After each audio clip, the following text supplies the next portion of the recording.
नमस्कार, लोकमंच न्यूज में आपका स्वागत है। मैं अलका सिंह और आप देख रहे हैं खबर उत्तराखंड। बुलेटिन की शुरुआत करते हैं इस वक्त की बड़ी खबर से। इस वक्त की बड़ी खबर देहरादून से है, जहां प्रदेश में कांवड़ यात्रा पर प्रतिबंध लगा दिया गया है। कोविड-19 संक्रमण के चलते इस साल भी कांवड़ यात्रा पर प्रतिबंध रहेगा। बड़ी जानकारी इस वक्त टीवी स्क्रीन पर देहरादून से है, जहां कांवड़ यात्रा पर प्रतिबंध लगा दिया गया है। कोविड-19 संक्रमण के चलते इस साल भी कांवड़ यात्रा पर प्रतिबंध लगा दिया गया है। कोरोना की तीसरी लहर की आशंका को देखते हुए सरकार ने यह फैसला लिया है। मुख्य सचिव के निर्देश के बाद शहरी विकास विभाग के आदेश जारी किए गए हैं। बड़ी जानकारी इस वक्त की आपको देहरादून से दे रहे हैं, जहां प्रदेश में कांवड़ यात्रा पर प्रतिबंध लगा दिया गया है। कोविड-19 संक्रमण के चलते इस साल भी कांवड़ यात्रा पर प्रतिबंध रहेगा। कोरोना की तीसरी लहर की आशंका को देखते हुए सरकार ने ये फैसला लिया है। मुख्य सचिव के निर्देश के बाद शहरी विकास विभाग ने ये आदेश जारी किए हैं।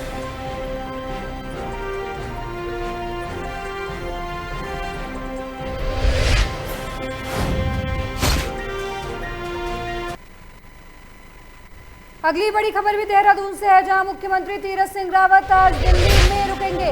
मुख्यमंत्री के दिल्ली दौरे का तीसरा दिन है। बड़ी जानकारी टीवी स्क्रीन पर इस वक्त की देहरादून से है, जहां मुख्यमंत्री तीरथ सिंह रावत आज दिल्ली रुकेंगे। तीसरा दिन मुख्यमंत्री का दिल्ली दौरे का है। मुख्यमंत्री के पार्टी के साथ एक और दौरा हो सकता है। चर्चा बुधवार को गृह मंत्री अमित शाह और राष्ट्रीय अध्यक्ष से मुलाकात हुई थी। आगामी 2022 विधानसभा चुनाव और उपचुनाव को लेकर इस दौरान चर्चा हुई थी। बड़ी जानकारी इस वक्त की आपको हम देहरादून से दे रहे हैं, जहां मुख्यमंत्री तीरथ सिंह रावत भी दिल्ली में रुकेंगे। आपको बता दें कि मुख्यमंत्री दिल्ली दौरे का आज तीसरा दिन है। मुख्यमंत्री पार्टी के नेतृत्व के साथ एक और बातचीत कर सकते हैं। बुधवार को गृह मंत्री अमित शाह और राष्ट्रीय अध्यक्ष की मुलाकात हुई थी और इस दौरान आगामी 2022 विधानसभा चुनाव और उपचुनाव को लेकर चर्चा हुई थी।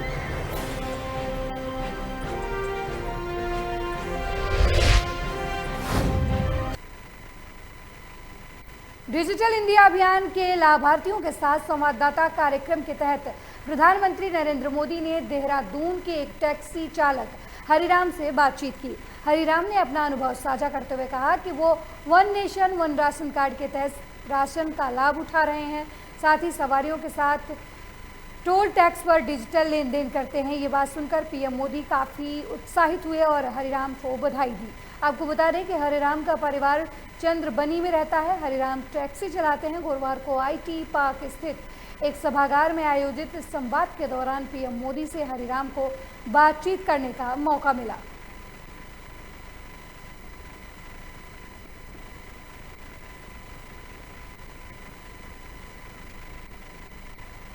चमोली जिले के विकासखंड नारायणबगड़ में विगत माह हुई ओला अतिवृष्टि से बेघर हुए बेड़गांव के 10 अनुसूचित जाति के परिवारों की सुध लेने पहुंचे भाजपा के अनुसूचित जनजाति मोर्चा के जिलाध्यक्ष भूपाल राम टमटा ने इन परिवारों को राशन सामग्री बांटी। बेड़गांव गांव के सामाजिक कार्यकर्ता और मसूरी विधायक प्रतिनिधि सुरेंद्र कनेरी ने कहा कि उनके आग्रह पर बीजेपी अनुसूचित जाति मोर्चा के जिला अध्यक्ष भूपाल राम टमटा ने बेड़गांव पहुंचकर गरीब आपदा प्रभावित परिवारों को राहत सामग्री बांटी और शासन स्तर पर लोगों की हर संभव मदद करने की बात कही, जिससे प्रभावित परिवारों में उम्मीद की रोशनी जगी है।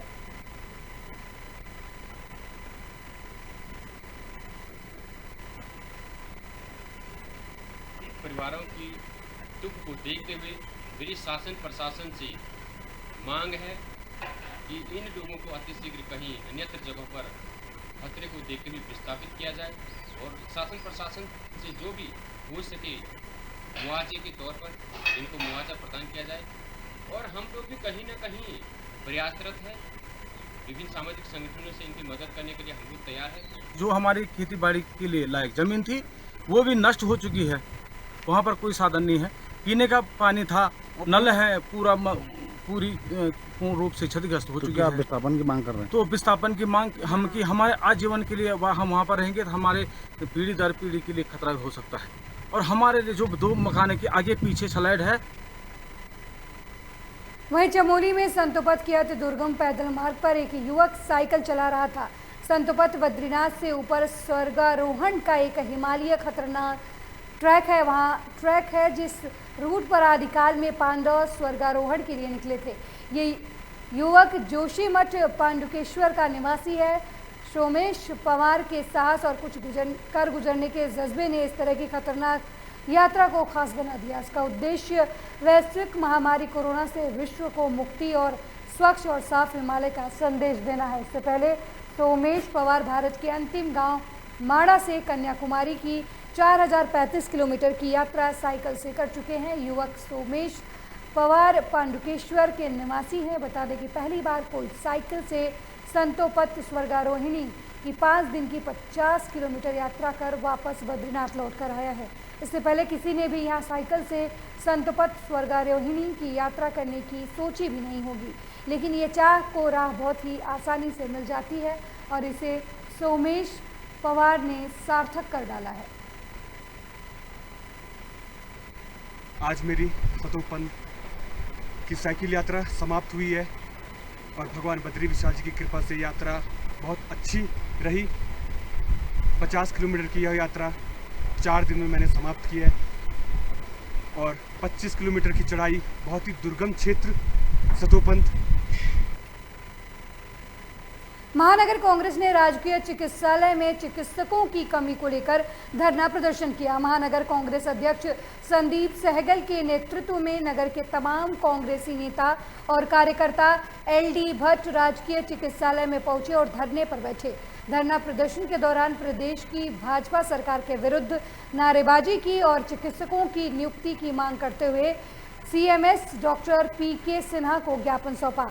महानगर कांग्रेस अध्यक्ष संदीप सहगल ने कहा कि जब से बीजेपी सरकार आई है, काशीपुर के राजकीय चिकित्सालय में किसी भी रोग के विशेषज्ञ चिकित्सक की कोई नियुक्ति नहीं की गई है। उन्होंने कहा कि ये नाम मात्र का चिकित्सक विहीन अस्पताल है। उन्होंने कहा कि दुर्भाग्यपूर्ण है कि शहर का एकमात्र राजकीय चिकित्सालय सिर्फ शो पीस बनकर रह गया है।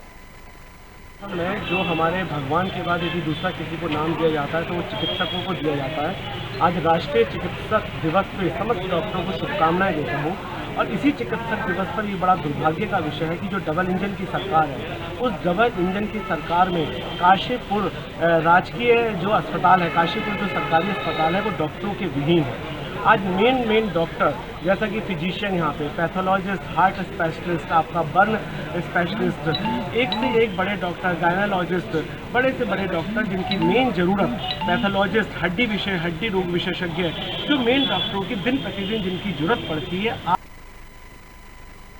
वहीं बीजेपी सरकार की योजनाओं से त्रस्त होकर आम जनता के पक्ष में कांग्रेस कार्यकर्ताओं ने बीजेपी वादा निभाओ, बिंदुखत्ता राजस्व गांव बनाओ सहित विभिन्न मांगों को लेकर क्षेत्र में लगभग 3 किलोमीटर तक पद यात्रा निकाली। वहीं पद यात्रा के दौरान कांग्रेस कार्यकर्ताओं ने बीजेपी सरकार के खिलाफ जमकर नारेबाजी करते हुए तहसील कार्यालय में पहुंचकर तहसीलदार के माध्यम से राज्यपाल को ज्ञापन सौंपा।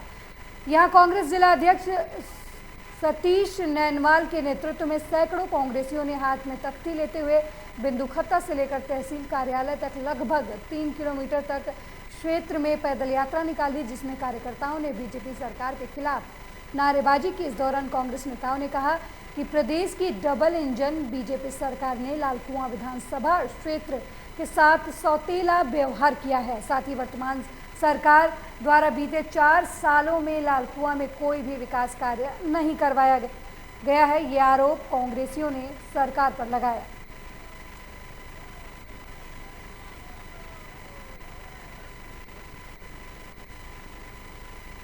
इन लोगों ने कहा था कि बिंदुखत्ता को नगर पालिका का दर्जा क्यों दिया है, इसे हटाएगा, हम इसको राजस्व गाँव बनाएंगे।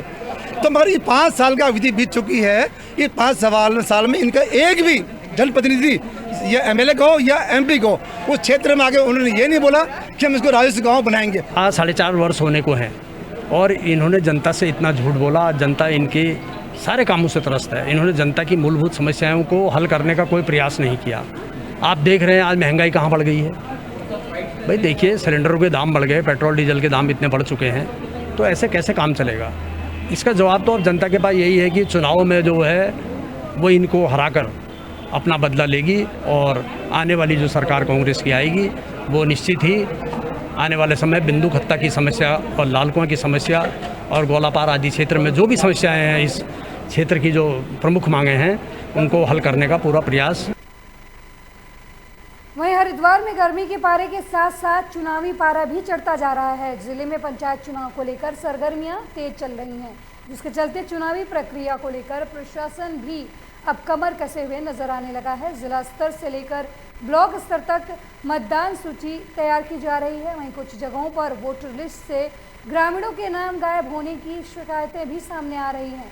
इसी कड़ी में नारसन ब्लॉक के कुछ गाँव में मतदान सूची से ग्रामीणों के नाम गायब होने की शिकायत प्रकाश में आई है। ग्रामीणों का कहना है कि जब वो इसी गांव के निवासी हैं और संपत्ति भी उनके नाम पर है तो उनका नाम वोटर लिस्ट में किस आधार पर काटा गया। ग्रामीणों का साफ तौर पर कहना है कि ऐसे में लोगों को मतदान से वंचित करना मानवाधिकार का हनन है। वहीं प्रशासनिक अधिकारी का कहना है कि जिला स्तर से लेकर ब्लॉक स्तर तक मतदान सूची वोटर लिस्ट पर कार्य किया जा रहा है, जिससे नाम में गड़बड़ी हो या नाम ना होने की शिकायत हो उस गांव दर गांव जाकर ठीक किया जाएगा। 1000 वोट के लगभग हैं नगला चिन्ना में, उसके साथ साथ 1000 वोट में 120-30 वोट गड़बड़ हैं, कुछ नहीं बन पाई वोट।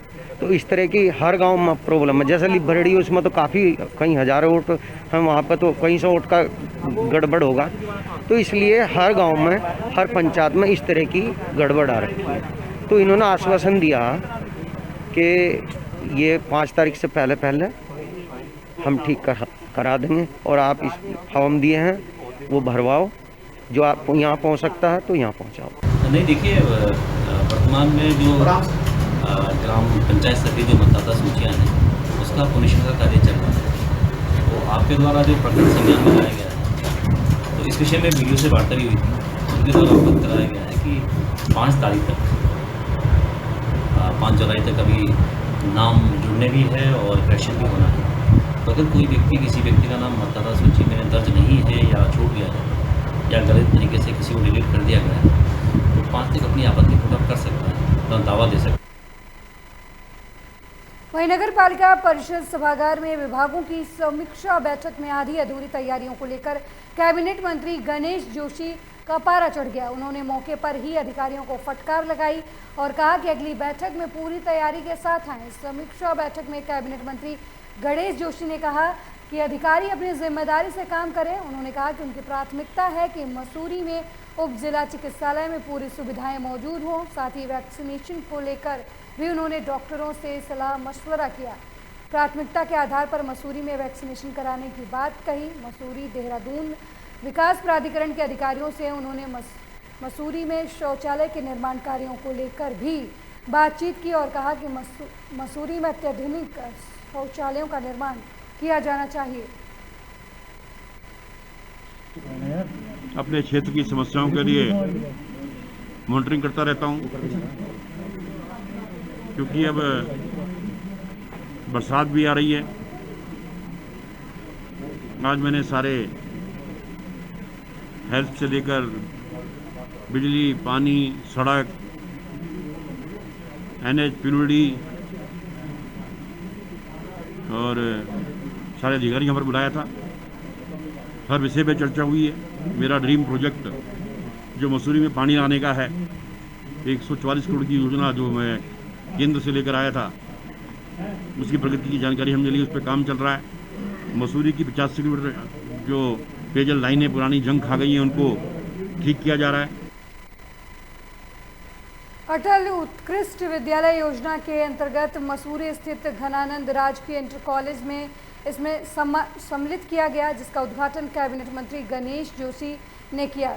CBSE बोर्ड के तहत अब इस स्कूल में संबंध किया गया है। योजना के तहत अंतर्गत प्रदेश के 90 विद्यालयों को इससे जोड़ा जाएगा। प्रत्येक विकासखंड में 2 स्कूलों में रखा जाएगा। इस मौके पर मसूरी विधायक और कैबिनेट मंत्री गणेश जोशी ने कहा कि मसूरी शिक्षा के क्षेत्र में अपनी एक अलग स्थान रखता है। उन्होंने कहा कि जो गरीब परिवार अंग्रेजी माध्यम के स्कूलों में अपने बच्चों को नहीं पढ़ा सकते, उनके लिए इस योजना के अंतर्गत एक सुनहरा अवसर है जिसे वे अपने बच्चों को शिक्षा प्रदान कर सकेंगे। उन्होंने मुख्यमंत्री का आभार व्यक्त करते हुए कहा कि उनके निवेदन पर मुख्यमंत्री ने मसूरी को स्कूलों का इनाम दिया है।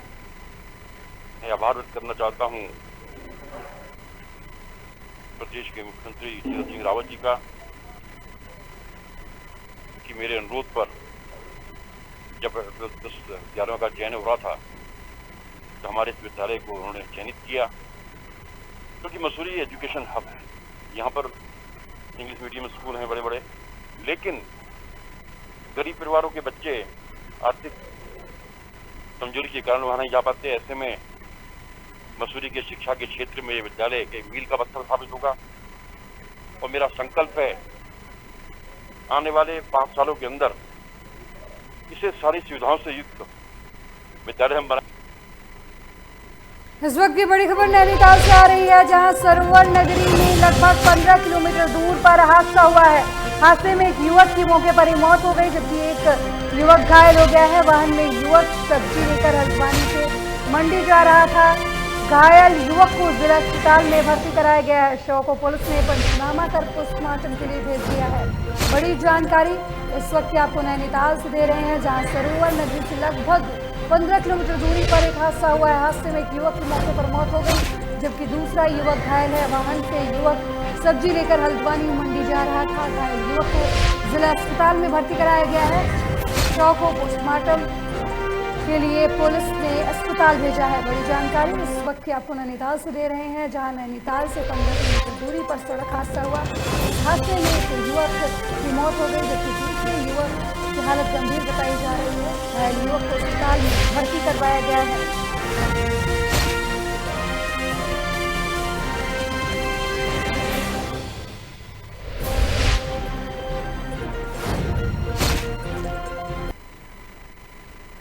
वहीं किच्छा विधानसभा क्षेत्र में शांतिपुरी जुआ खेलने को लेकर हुए विवाद के बाद गोली चल गई।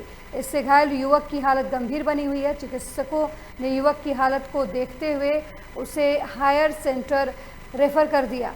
ये पूरा मामला शांतिपुरी नंबर 4 उधम नगर का है, जहां मक्कू टाकुली का पवन पॉपुलर फॉर्म के मैदान में जुए को लेकर अपने ही एक दोस्त से विवाद हो गया। विवाद इतना बढ़ गया कि उसके दोस्त ने मुक्कू टाकुली को गोली मार दी। मुक्कू के सर पर गोली लगने से वो गंभीर रूप से घायल हो गया। इस दौरान वहां गोली चलने से भगदड़ मच गई, जिससे वहां से गुजर रहे साथियों ने मुक्कू को बाइक से CHC किच्छा अस्पताल में भर्ती कराया, जहां प्राथमिक उपचार के बाद चिकित्सकों ने मुक्कू को हायर सेंटर रेफर कर दिया। जहां रुद्रपुर से भी चिकित्सकों ने घायल की हालत गंभीर देखते हुए उसे बरेली के राम मूर्ति अस्पताल रेफर कर दिया। घटना की जानकारी मिलते ही उधम सिंह नगर SSP दिलीप सिंह कुंवर ने मौके पर पहुंचकर घटना का जायजा लिया और आरोपियों को जल्द पकड़ने के निर्देश दिए।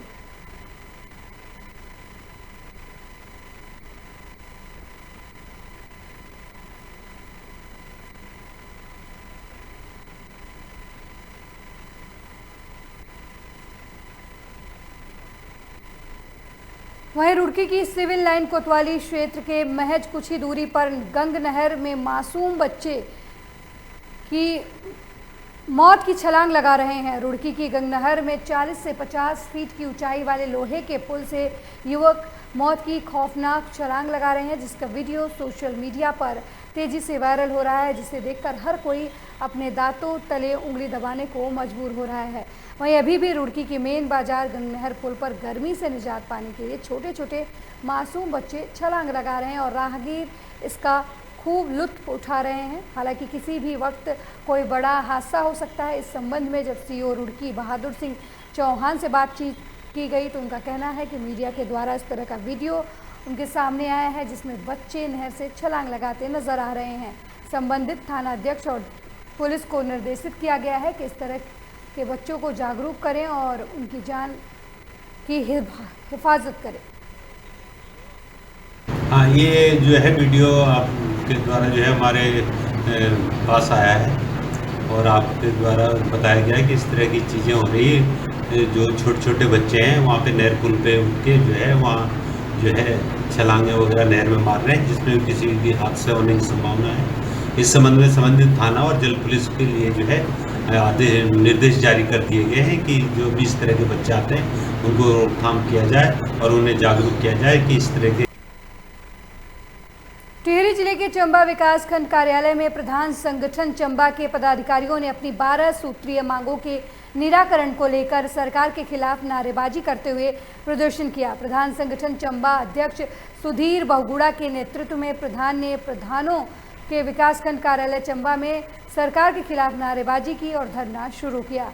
इस दौरान प्रधान संगठन चंबा अध्यक्ष सुधीर बहुगुड़ा ने कहा कि प्रधानों की लंबित समस्याओं को लेकर सरकार की तरफ से अभी तक कोई कार्रवाई नहीं की गई है, जिससे अब आक्रोश में आकर 1 जुलाई से 10 जुलाई तक उनका धरना प्रदर्शन जारी रहेगा। अगर उसके बाद भी कोई कार्रवाई नहीं की गई तो वो आंदोलन तेज करेंगे।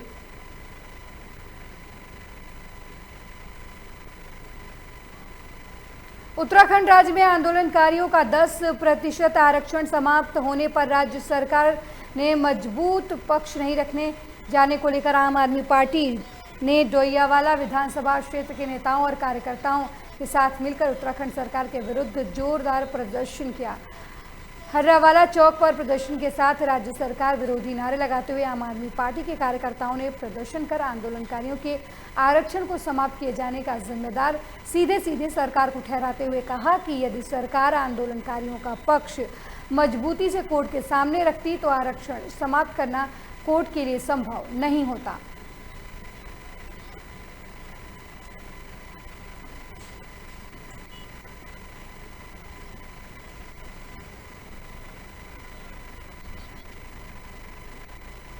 देहरादून के विकास नगर तहसील क्षेत्र के बादाम पंचायत के पुराना खसरा संख्या 1067 मीटर रकबा हेक्टेयर भूमि आबादी के प्रयोजन के लिए ग्राम सभा को आवंटित की गई थी, जिसमें खसरा संख्या 297 श्रेणी 61 जलमग्न भूमि खाते में अंकित है, लेकिन श्रीमती सुनीता देवी ग्राम समाज की जमीन पर कब्जा करना चाह रही हैं। हालांकि महिला को कोई विधिक अधिकार प्राप्त नहीं है।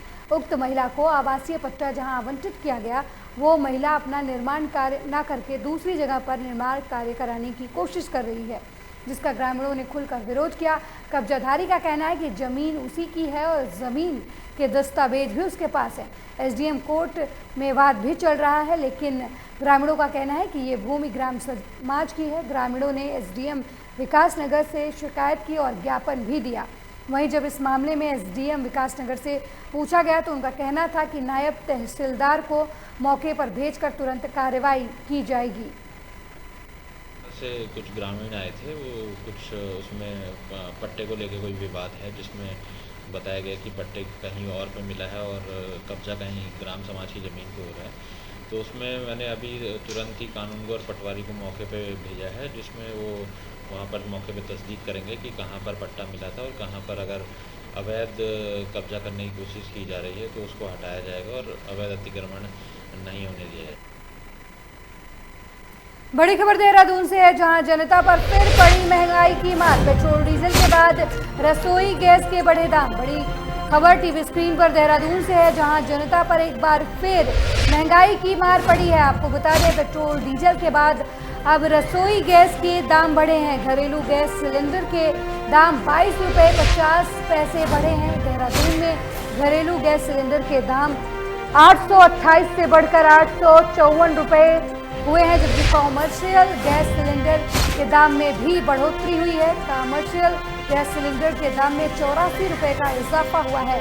कॉमर्शियल गैस सिलेंडर के देहरादून में कीमत 1596 रुपये बताई जा रही है।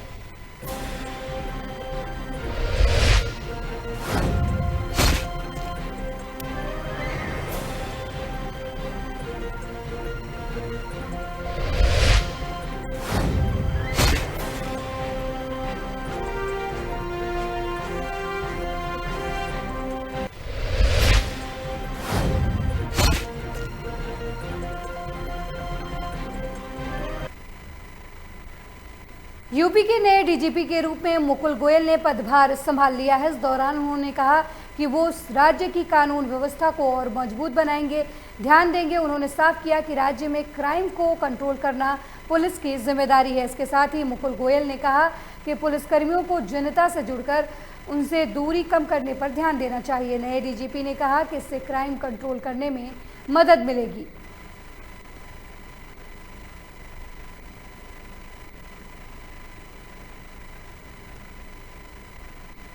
इस वक्त हम मौजूद हैं सिग्नेचर बिल्डिंग में, जहां दिखाना चाहेंगे कि मुकुल गोयल ने आज डीजीपी चार्ज लेने के बाद जो है प्रेस वार्ता किया और उन्होंने कई लंबे चौड़े दावे भी किए। हालांकि देखने वाली बात यह होगी कि जिस तरह से पुलिसिंग पर सवाल खड़े हो रहे हैं उस पर जो डीजीपी मुकुल गोयल है उस पर कैसे जो है कार्रवाई करते हैं और जो गंभीर आरोप पुलिस पर लगते हैं न लगे। बहरहाल देखने वाली बात यह होगी कि जिस तरह से तेवर दिखे नवागढ़ डीजीपी के, उससे यही लगता है कि आने वाले समय में पुलिसिंग व्यवस्था में काफ़ी सुधार किया होगा। हालांकि चार्ज लेने के पहले उन्होंने मंदिर जाकर पत्नी के साथ पूजा अर्चना भी किया। आसिफ बेग, लोकमंच न्यूज़, लखनऊ।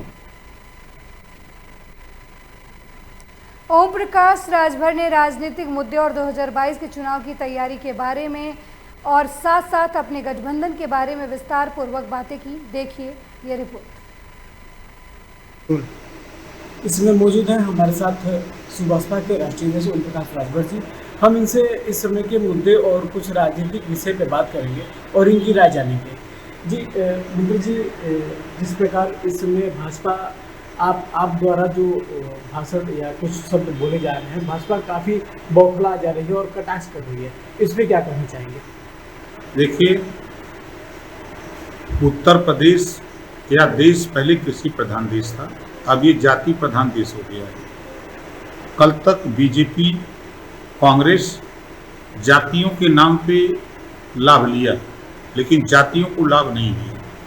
ऐसी परिस्थिति में हम लोगों ने जब देखा तो ये छोटी छोटी जातियों को इकट्ठा किया। इकट्ठा करके हम लोगों ने भागीदारी संकल्प मोर्चा बनाया। अब जैसे अर्कवंशी है, बंजारा है, बारी है, बियार है, बिंद है, कश्यप है, पाल है, प्रजापति है, चौहान है, राजभर है, ये तमाम छोटी छोटी जो जातियां हैं जिनकी कहीं गिनती नहीं है, हम लोगों ने एक भागीदारी संकल्प मोर्चा बनाया जिसमें 10 दल के लोग हैं।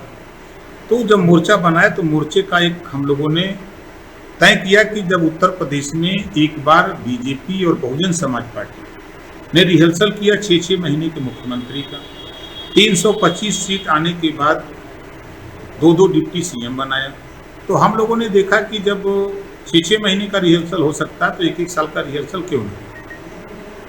तो हम लोगों ने तय किया कि भागीदारी संकल्प मोर्चा की सरकार बनाकर 5 साल में 5 सीएम और हर साल 4 डिप्टी सीएम, 5 साल में 5 सीएम और 20 डिप्टी सीएम बना करके हम लोग उन जातियों को फ्रंट पे लाना चाहते हैं जो अपने अधिकार से वंचित हैं, जिनको कोई नहीं जानता है, उनको फ्रंट पे ला करके जो प्रदेश में नफरत की राजनीति हो रही है, हम भाईचारा की राजनीति दिखाना चाहते हैं, प्रदर्शित करना चाहते हैं। धन्यवाद। जैसा कि आपने देखा, ओम प्रकाश राजभर जी जैसे अपने आत्मबल और विश्वास के साथ सामने वाले का मनोबल डाउन किए हैं, इससे साफ तौर से बीजेपी को कहीं न कहीं इनके मनोबल से काफ़ी डर व्याप्त होगा। बोलिए से विवेक जायसवाल। इस बुलेटिन में मेरे साथ फिलहाल इतना ही। देश दुनिया की तमाम खबरों के लिए देखते रहिए लोकमंच न्यूज़। नमस्कार।